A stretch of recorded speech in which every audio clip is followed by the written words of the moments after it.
inventado que se llama fracturas anérgicas.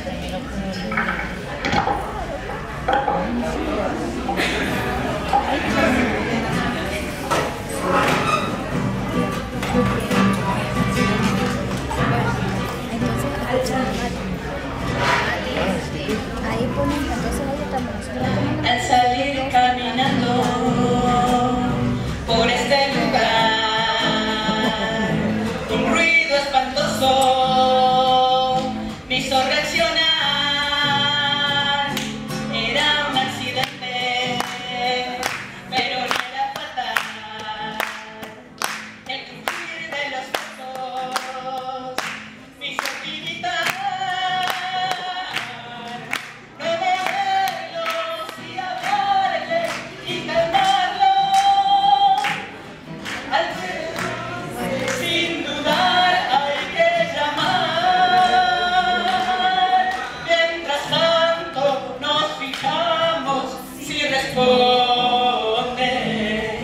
O si existe una hemorragia que no se